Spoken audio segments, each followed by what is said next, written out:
श्री गुरुभ्यो नमः. योग वासिष्ठ. श्रीरामांचा प्रश्न. गुरुवर्य, जर मन विचारांवर अवलंबून आहे तर हे विचार येतात कुठून? विचारांचा उगम काय आहे? हा प्रश्न तत्वज्ञानाचा नाही, तो स्वतःला ओळखण्याचा आहे.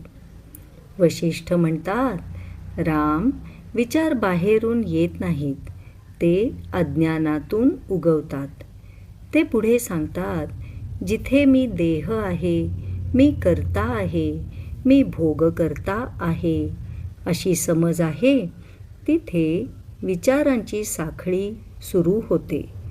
विचारांचा मूळ स्रोत अहंभाव. अहंभाव म्हणजेच चुकीची ओळख. राम, जिथे मी कोण हा प्रश्न जागा होतो, तिथे विचार थांबू लागतात. वशिष्ठ सांगतात, ढग नसतील तर आकाश हलत नाही.